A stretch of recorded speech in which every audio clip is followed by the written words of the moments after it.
New year, same problems, or new year, new opportunity. Hello, everyone. Troy Thompson, the Angel of Freedom here. And it's a new year today, January 3rd, 2023. And this is a great time for self-reflection on the past and, more importantly, setting intentions and plan for the future. And so if you stick around to the end, I'll give an idea for a future opportunity. And so the first place, most people would say, okay, reflect on the past. So what happened last year? What worked well? What was an area of improvement? What was with regards to finances? What was my income? What were my expenses? I say set an intention first. So this is called mountaintop thinking. Some people call it visualization. I like the mountaintop thinking, referencing Martin Luther King of I've been to the mountaintop, I've seen the other side. And so starting from the mindset of I've been there, right? It's now December 31st and I have ...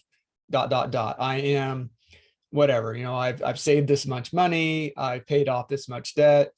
If it's more of a physical and mental health goal, it's, I've averaged 4 times a week of exercise, whatever it is. So I say first set the intention, and I will include a link to a video in the description of this doctor on Oprah Winfrey, and she is holding a string with a washer that's attached to the end. And she simply, with her mind, visualizes the string swinging back and forth. And then she, gives the intention of it swinging in a different direction and then in a circle. And so the point of that is the power of setting the intention. So that's the place to start, in my opinion.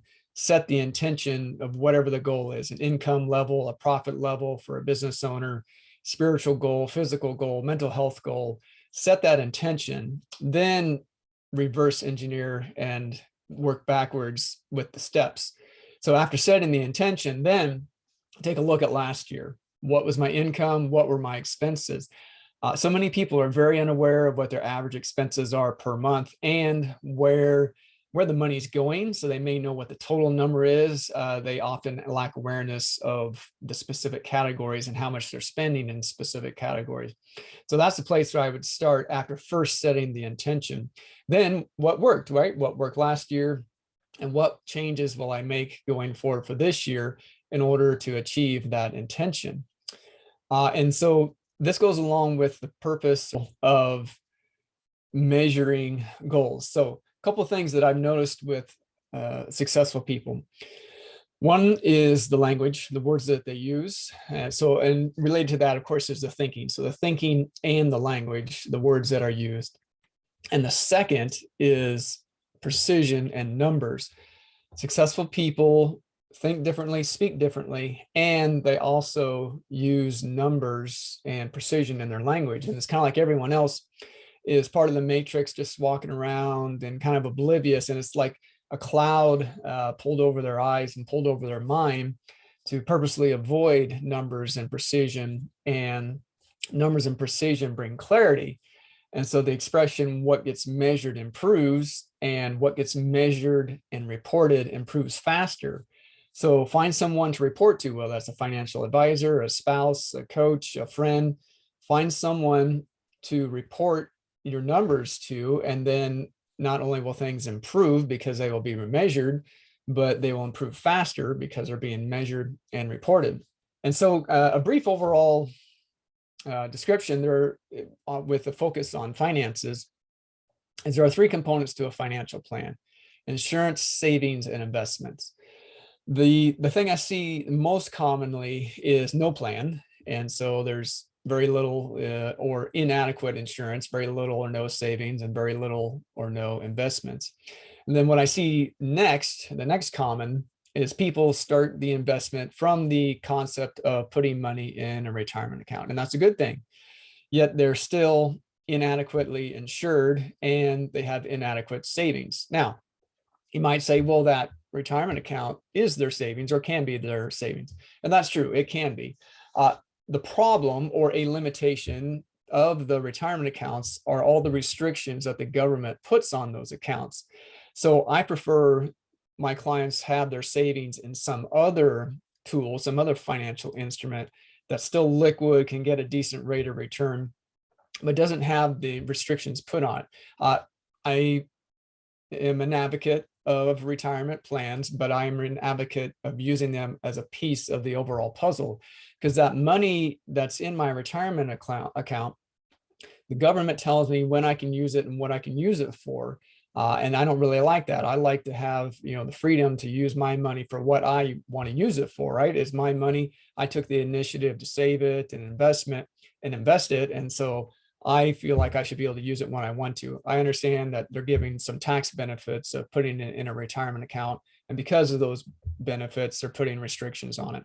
That's why I say the retirement account is a piece of the puzzle, and there should be another account that's for the savings. And then what I see for people who do, savings in their retirement account, is they put things in the reverse order. So the proper order, in my opinion, is insurance, savings, then investments.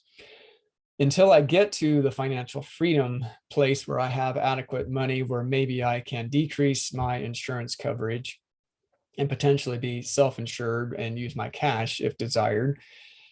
In order until I get to that place, I need adequate insurance to protect me. And so that's the place to start, whether that's adequate property and casualty insurance or adequate life insurance, health insurance, etc. Today, the average vehicle is like $50,000, and so people will get the minimal insurance coverage. I'm in one crash, I smashed up two $50,000 vehicles plus medical expenses. When I just have the minimum coverage, I could be wiped out. So speak with a confident insurance professional about making sure you're adequately covered for your house and your auto.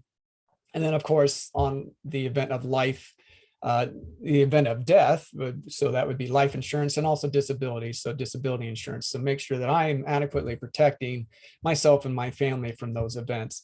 Then adequate savings.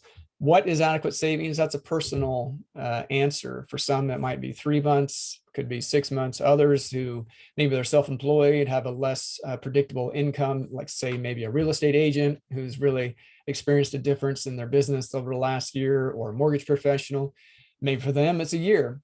That's up for you to decide. And that's something that I help people with. And that would be a suggestion I would have, is speaking with a financial professional and kind of going through some numbers and coming to a level of comfort of what is adequate savings. And then the last piece would be the investment piece. And so the new opportunity that I mentioned at the beginning that can be for this year is using life insurance as the savings tool.